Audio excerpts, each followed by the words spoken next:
Okay, wait, guys. Let's practice innocent until proven guilty, because I will not stand for random accusations just because he beat me, which would be ridiculous. Let's check the game with a computer, and then we can make some judgments. All right? I don't wanna hear BS because we haven't analyzed anything yet. I don't care what he is, but imagine if you were 1300 and you actually did play the game of your life. Would you like somebody to just, with one throw of the hand, say that you're cheating? Because I certainly wouldn't. So let's check it with the Stockfish.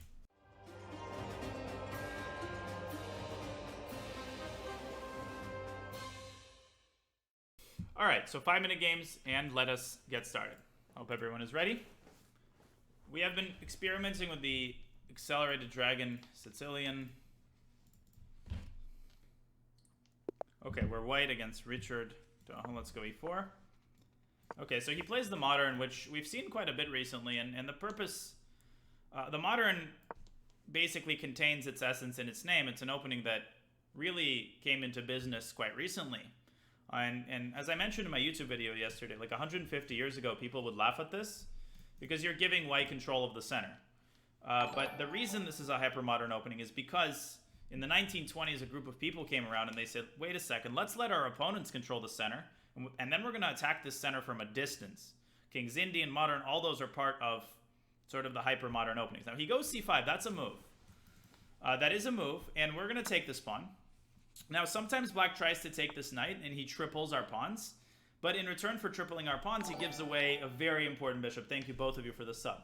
So queen a5 attacks the pawn and attacks the knight twice. Which one of the two should we defend?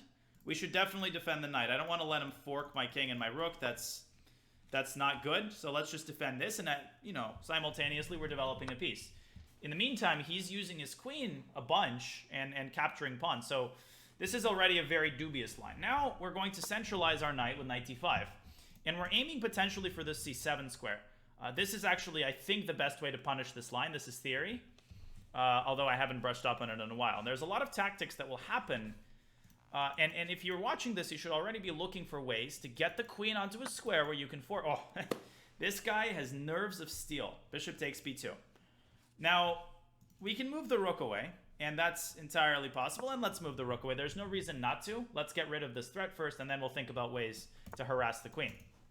Now, what is the purpose of our play? What are we trying to accomplish? Well, our ideal scenario is to get the queen onto a square such that knight c7 is going to fork the queen. The secondary scenario is to get the queen on a square where it doesn't control c7, then we win a rook.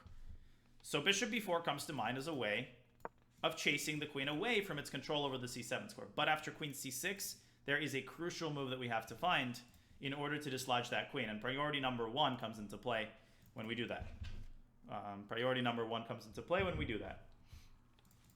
Because if we already are primed to look for ways to get the queen onto a forkable square, then we, of course, see the move bishop b5. That's very easy. But you have to know what you're looking for. And people don't do enough of that. You have to set your priorities and set your objective of your calculus. What are you trying to find in the first place? That way you're not just grasping at straws. Okay, he realizes that he's in trouble. He can go queen d4. Then we'll just take the queen and win the rook. He has no other choice. He either gives up his rook or he gives up his queen. It's a great choice. Queen d4 is technically best because after bishop b5, his queen is trapped. He can go to e6 and then we fork him anyway. Thank you, unclear. Well, this is what I live for. And I'm not done yet. I might go until my flight in the morning. Okay. So he's thinking, he realizes it. And that is why I always say this, but I don't recommend beginners to play these kinds of openings because and my Russian professor made this analogy about learning Russian. It's like driving a bus. Okay, you're learning how to drive and you're like, man, I want a kind of car that helps people who learn how to drive. And let me get a nice bus. I'm going to learn how to drive a bus before I know how to drive a car.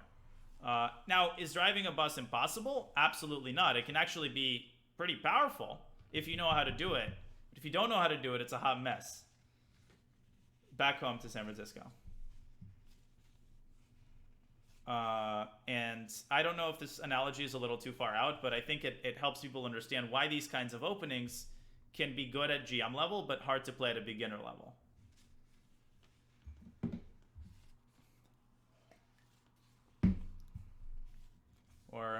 Same can be said with manual transmission. The worst invention in the world. Okay, bishop.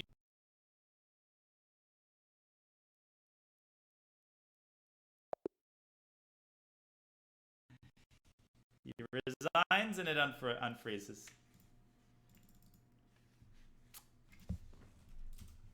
Brief F, sorry. It briefly. Oh, what if he plays bishop c3? No, we just take it. We take it because our knight defends c3, and now we win the rook too. We win everything. So again, remember to count the number of defenders and attackers. That's all there is to it, right? 1, 2, and basically he only has 1. Y4 HD. That's what we like to see. Thank you. Now, was bishop takes b2 a good move? Bishop b2 was terrible. I don't actually know what black is supposed to do here, but at the very least, try to at least, Kasparov, what does Kasparov do? I think knight a6 maybe to control the c7 square. Although I can take the knight. But now at least I don't have a light-squared bishop, so c4 is not off limits anymore. But how do I know that bishop takes b2 is bad? How do I know that so quickly? The reason I know that, it's not magic, it's intuition. I can just sense that because he hasn't developed any pieces and I have this tactical idea in play, he's going around grabbing pawns and moving the same piece again and again. Chess is not a well, it is a magical game, but it's also a logical game. And when you violate this many principles, you're bound to be punished 9 times out of 10. There are openings, there are exceptions.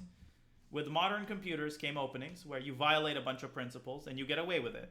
But those are rare, like the poison pawn and the knight orf, and you have to know them extremely well.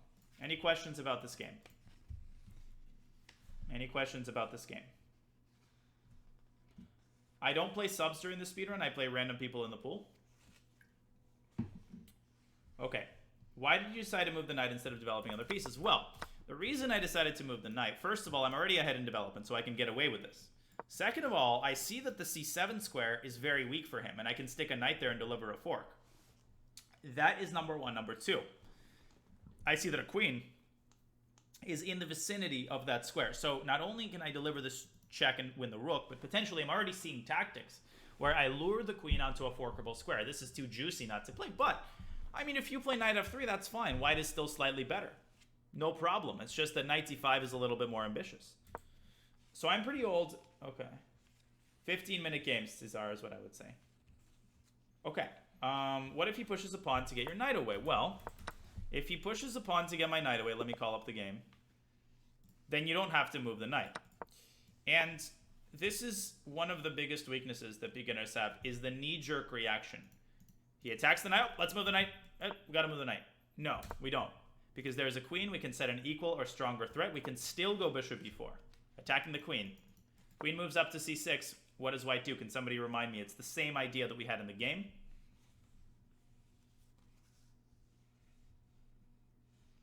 Bishop b5. Notice that we have not moved our knight. Okay, because the queen is tangled up. That's why you don't bring your queen out in the opening, because you can be easily attacked. Knight c7 and you win the queen.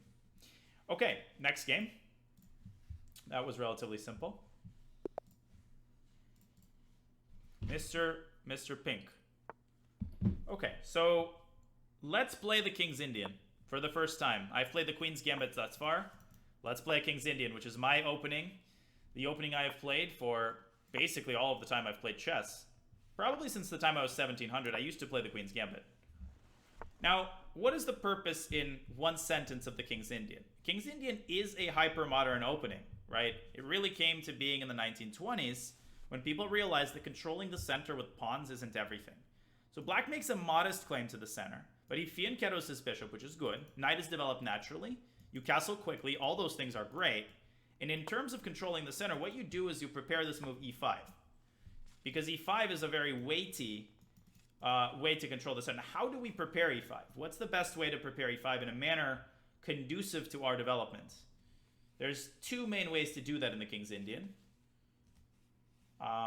Rook e8 is not the best way to do it, because remember the key principle, guys. Do not assign a task to one piece if you can assign it to a piece of lesser value. So let's just play knight c6 and prepare e5 this way. That is a principle that really does hold up a lot of the time. If you can assign a task to a piece of lesser value, do not assign it to the rook or queen. because the rook or queen should be reserved only for the very important tasks, such as winning a lot of material. Now, the move e4 does not work, because he takes, we take, he takes. But this is exactly the kind of position where we would assign the queen a task.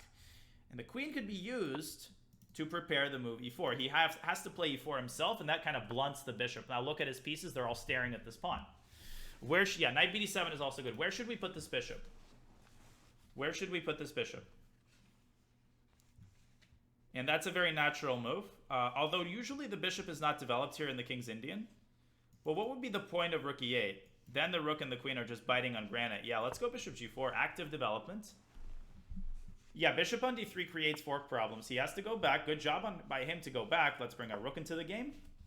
Everything I'm doing so far, supernatural, just bringing pieces into the game.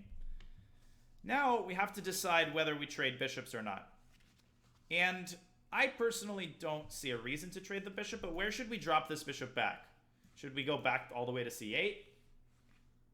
I don't know why we would exchange here. I mean, let's go to e6. Let's just go back. I don't think there's a big difference. I think both moves are fine. And now I'm going to display one of the key ideas of the King's Indian. One of the key ideas of the King's Indian is the preparation of the f5 pawn break. That is the reason why so many people like the King's Indian, and the way to do that is to remove the knight from f6. Notice that I'm not just putting the knight anywhere. I'm putting the knight on a square where later it can make its way to f4. Let's chase the bishop away. If it goes to h4, okay, it goes to e3. And now we can accomplish the main idea of the King's Indian, which is the move f5. Beginning the kingside operation. We got Nemo with a raid. Party of 390. Thank you. Chiu. Thank you, Nemo, for the big raid. You came at a great time because we are doing my speedrun, my instructional speedrun. We are in the middle of a game. Thank you so much. Black to play here. We need to preserve the bishop. We need to preserve the bishop because if we allow him to take it, he's going to put his bishop on c4. And this is where I want to share something very important. Do not be afraid of retreating moves. People have this pathological fear of making a retreating move, and you absolutely shouldn't fear that. And he's playing extremely well now. He takes f5 is a great move. Let's take bishop takes f5. And he's going to probably fork us with queen b3. But the good thing about our position is this queen is kind of bogged down on b7. This gives us a very important opportunity to make stuff happen on the king side. How can we make stuff happen on the king side, particularly since the knight is hanging?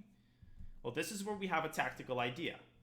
That tactical idea involves intercepting the bishop's defense of the knight on g5. What move am I thinking about? Yeah, this guy is playing very well. But we'll see. What do we do? How do we intercept the bishop's control over the knight? We need to call Jimmy Garoppolo in here. He'll definitely find an interception.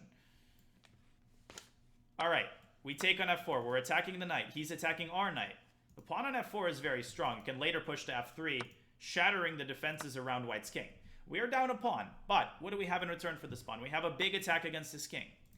We have a pin against the pawn on g2. What tactic does this immediately call to mind?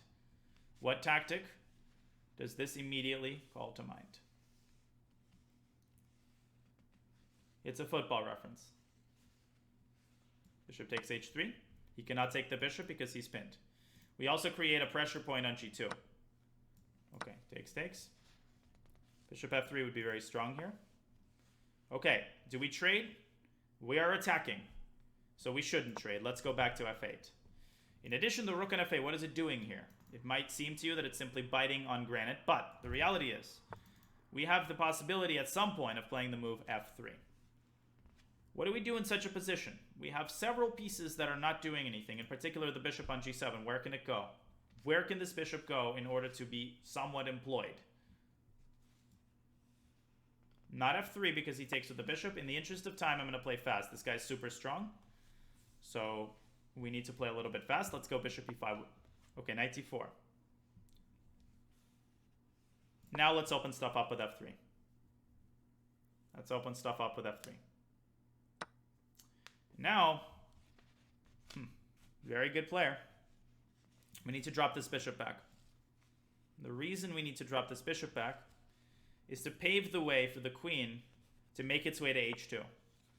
He does our bidding for us. Now let's go queen h4. Let's prepare to infiltrate via h1. He's very, very strong. I mean, he's extremely underrated, and he's actually outplaying me right now, so I'm actually focused. You guys will have to let me focus for a second. I did not anticipate this from my opponent. He started very badly. Now he's playing extremely well.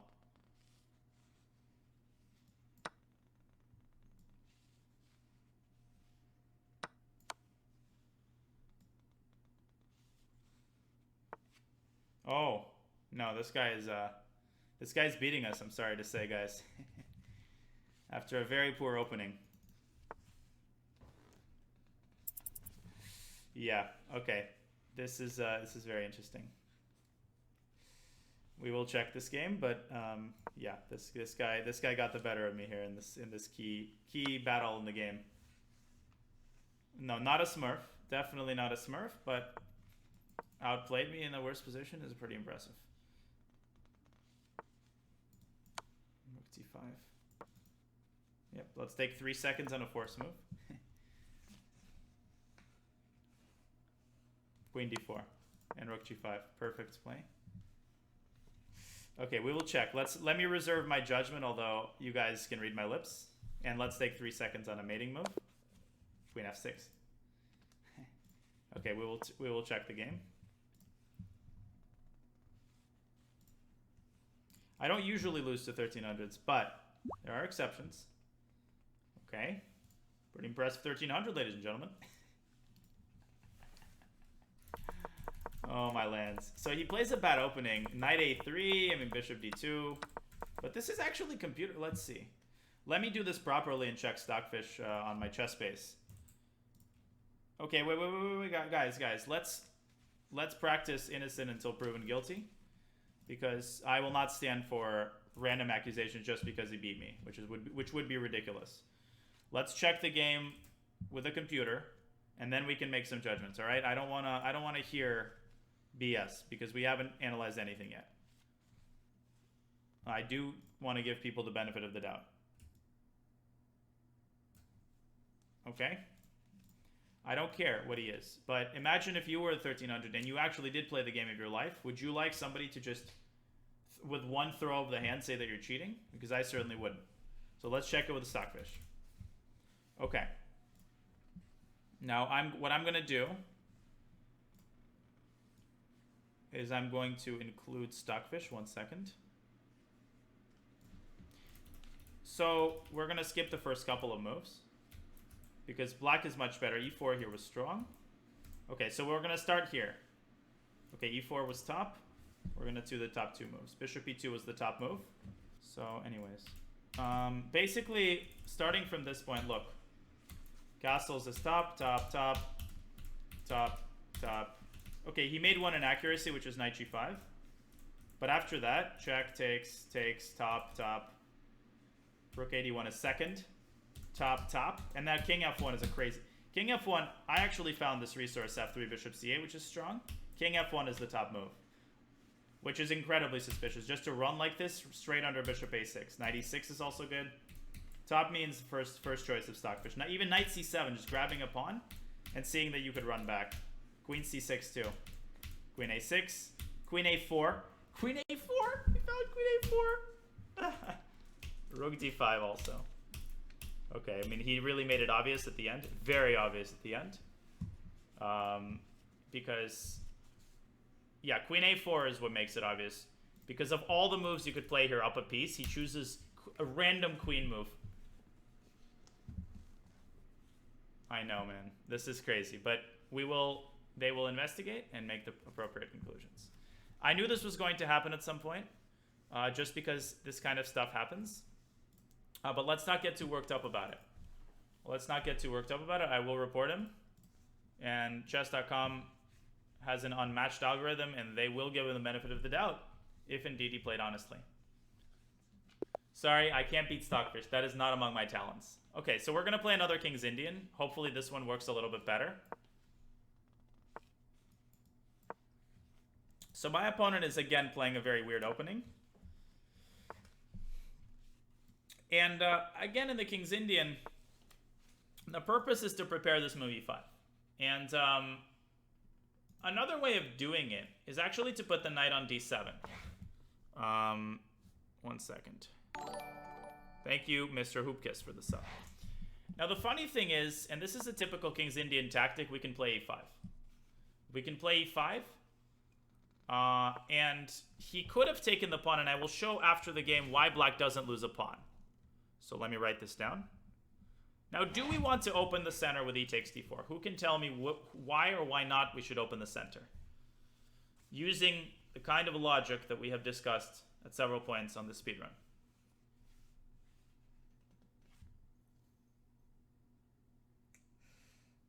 So we should, because his king is in the center. Very good, Tarek. His king is in the center, our king is not.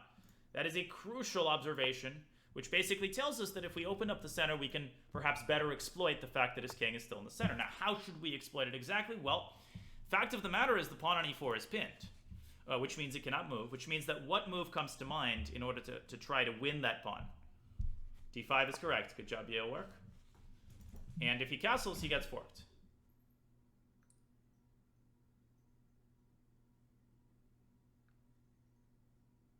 Okay. He goes e5. Good move. But now this pawn is very weak.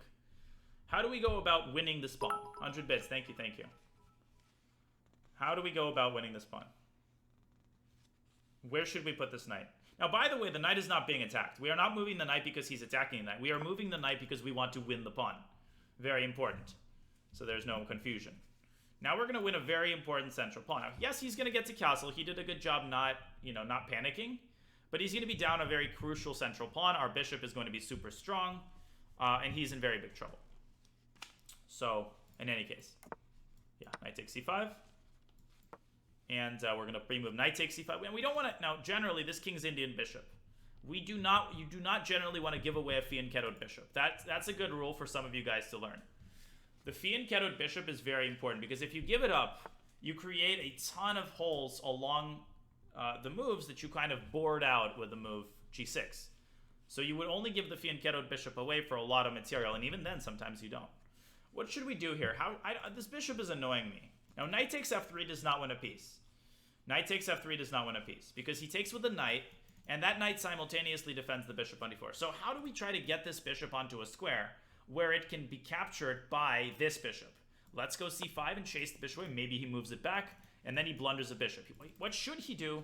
He should play knight takes e5 or bishop takes e5, but that gives away a crucial bishop in his own right. And then our bishop on g7 is going to be uncontested, which is exactly what we want. Okay, very good. Knight takes e5. Our bishop is now uncontested and incredibly strong along the long diagonal. We're up a pawn. We have a great position out of the opening, and he plays a weird move, rook a2. Now, let's take his other bishop so that we have two bishops against two knights in an open board. Awesome stuff. Where should this bishop go? Think about exactly what this bishop should be doing. What should it be attacking? Where should it go? I know a lot of people are probably going to say g4 right now, but it's a lot more effective for the bishop to come to f5. I talked about this 2 days ago, I think, on the speedrun, where rather than doing something general like delivering a pin, you want your pieces to be doing specific things. Here the bishop is attacking a weak pawn, and that weak pawn is very hard to defend because he's so passive. We're going to take on e1. If he takes with a queen, we take the pawn. If he takes with a knight, well, then he has to bring another piece back. All right, thank you for the pawn. Now, what do we do in this position to win? We're up 2 pawns. A lot of people struggle to win positions like these. Now, there is a checklist of items that you can go through. The first of these items is whether or not we can create a passed pawn. When we are up pawns, by definition, it should be easier for us to create passed pawns. Can we create one? Particularly because bishops are a lot better than knights at managing passed pawns. We have a passed pawn on the d file, but we can create a better one on the c file. Why? Because if you look at the bishops and what they're doing specifically, what squares are they controlling? Boom, boom. They are controlling c3 and c2, both squares that the pawn wants to go to. So the red carpet for the pawn has been unraveled. If we tried to push our d pawn, it would have been much harder to push it further, in part because the bishop is in its way.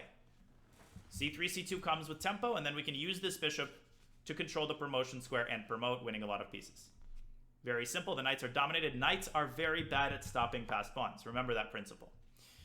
Now, a lot of people would play c2 here, but could somebody tell me why c2 might be a little bit inaccurate? What does it allow white to do, which may prolong the game for a couple of moves? Red Fury, you deserve a sub for that. Very good. He might take on c2. Now, yes, we're up in exchange. I don't want to give this pawn up just for an exchange. I want to win his queen. So what should we do? We should go rook c8. Very patient move. Bring the pieces into the game. Knight e1. He's defending well. He wants to take our bishop. I don't particularly care about that. And actually, we can make a very tactical move here. Let me make the move first, and then I will explain it afterward. I can play c2. I know you guys are, whoa, whoa, whoa, see, we're blundering the pawn. You're allowing him to take your bit. What are you doing? I will explain it. There is a tactical reason behind this move. The tactical reason behind this move is that, first of all, if he takes my bishop, then I take back. Okay, so in this position, there's multiple ways to win the game. Can somebody name one of them? And I would recommend that you think about this by trying to understand where the queen on d8 belongs. Yazazi gifting to Red Fury, thank you. We should take the knight. And what move should we make now to end the game immediately? Bishop h6, very nice, you guys. Bishop h6 wins the game on the spot. I actually didn't even see that. The other move would be queen d1. Same idea, dislodging the queen from c1. Guess what we did? We gave up the Fianchettoed bishop. And we gave it up for very good reason. We gave it up in order to make a second queen. That is a worthwhile cause to give up our King's Indian bishop. It gives itself up for the greater good. He correctly gives his queen up for the rook and for the pawn, but it doesn't matter. We're going to combine the queen and the rook to win this knight. Combine the queen and the bishop, rather, to win this knight, and that game is going to be over. Kinetic energy. Our pieces are full of kinetic energy here, and kinetic energy is exactly what we need. And we win the game. Now the move c2. When he resigns, which I'm anticipating because we are about to win his knight as well. It is GG. Okay. How do we win this position? Well, the easiest is to go after this pawn and then promote our passers. We don't even need to go after that pawn. We could straight away make a pass pawn. By the way, I would not recommend people pre-move in such a situation because he does have a knight. I also see a lot of people in such a situation giving up their queen for the last remaining piece. There's no need to do that. You don't need to, like, eliminate all of your opponent's pieces. He's only got a knight. That's not a big deal. Here I can pre-move b2 because he was pinned. He's probably going to go here. I have a feeling he's going to go there. No, knight f4. Mate. Very good. Now let's jump right into the move c2. Why did I make this move?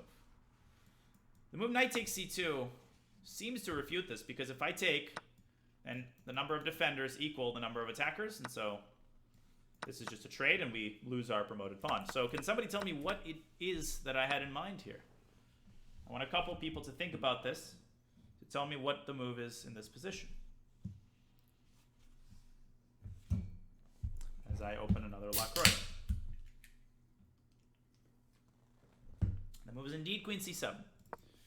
And the move queen c7 wins the pinned knight on c2 because he cannot bring the other knight to reinforce it. And so I will simply win a full piece.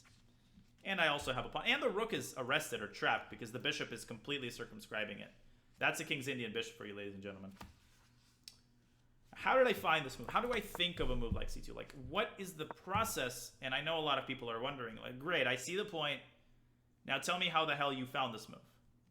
Well, first of all, be under no illusions. It is not the only move in this position. We could have also dropped the bishop back and attacked the rook. And then attack the rook again. And in this position, what could we do to get his queen out of c1? That would be the alternative way to win this position. And then I will explain the process behind finding such a move.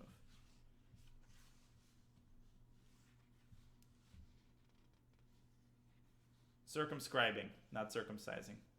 It's not bishop h6 because the pawn isn't on c2 yet. Here, we have to play queen d1. We basically force the queen out of c1. It can go to f4 or whatever, but then we go c2. And in this case, we go c2 again. Now, in order to help you guys understand how to find such a move, I will refer to my good friend Sam Shankland. I call this the Sam Shankland question. The Sam Shankland question is named in his honor.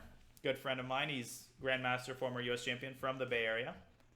I've known him for many, many years.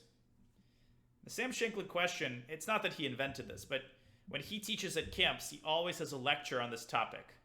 And I think it's a very inspirational topic. And the topic is, when your opponent prevents a threat, when you have an idea, and your opponent prevents that idea, or you feel like it's impossible, the question you have to ask yourself is, what happens if I do it anyway? You have to ask yourself what happens if I do it anyway, because that awakens in your brain. It basically passes the membrane which tells your brain, I can't do something because that square is defended, because that piece is hanging, because this is threatened, and it allows you to consider moves that you otherwise wouldn't consider. And this is a great example of that. Your brain tells you that this is impossible because this blunders a pawn. But if you stare at this position for a second, most of you saw queen c7. It's a weird kind of paradox, but it actually really works. And I can give you many examples of when I applied this successfully. That's not the only way to find c2, but that is one thing that you can do to lighten your tactical load. Sorry, that wasn't the actual position. The actual position was this one, although it doesn't matter. So knight e1 prevents c2. That's the purpose of knight e1. What happens if we do it anyway? I have queen c7 winning the knight. Hope this makes sense to you guys. I can give you plenty of examples, but I want to keep the speedrun rolling. Let me actually look up my games for a good example. Oh. I can give you an example against Sam Shankland. One of the few games in which I've beaten him. He is a much stronger player than me, and he has beaten me many times, so be under no illusions.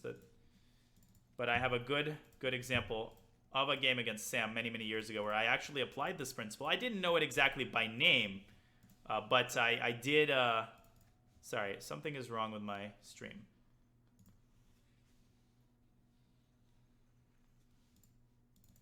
Sorry, my stream is going crazy.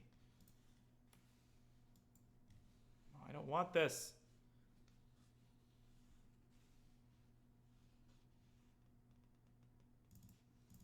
Okay, there we go. Finally, I get to be a speedrun live. My pleasure. One moment, please, ladies and gentlemen. This is one of my favorite games. $10 from Bill. Thank you so much. Bill with a bomb. I really appreciate all of these donations, all of the bits, all of the subs. That's really awesome. And again, this means so much to me. So thank you, everybody. Okay.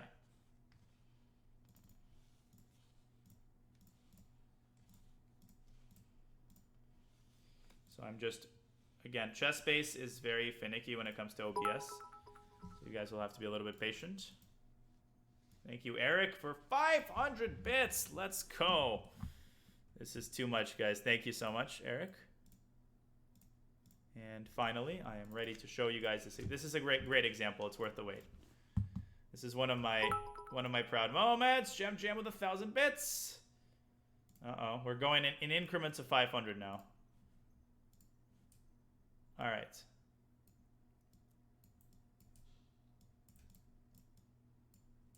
So.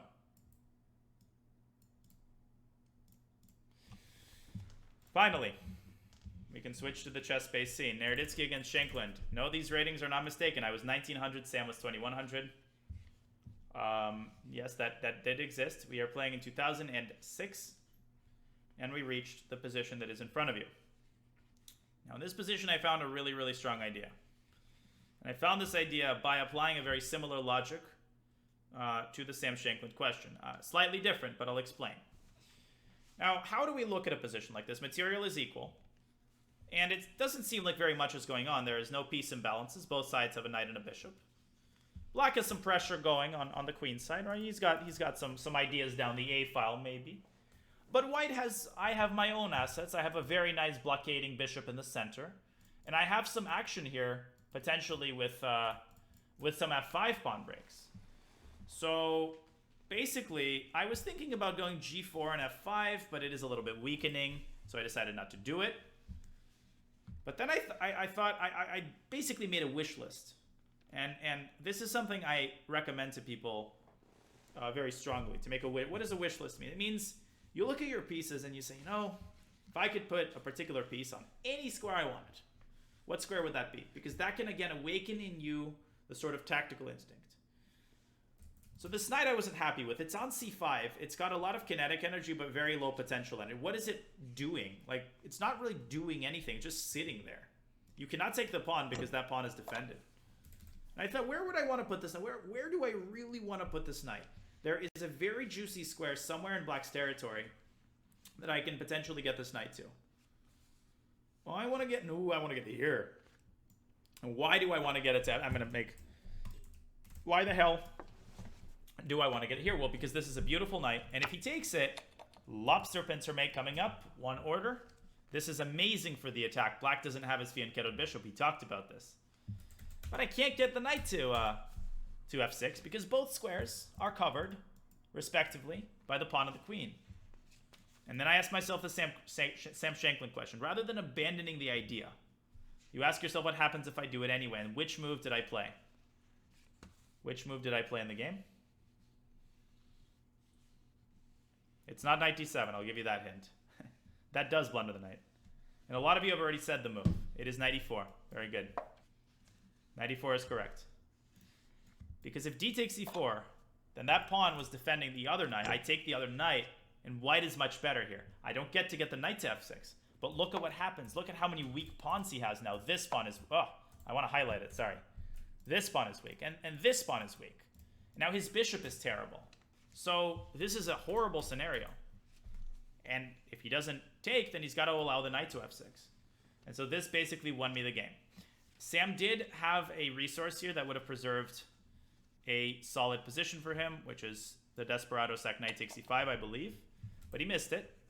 And actually, the funny thing is I didn't even immediately get the knight to f6.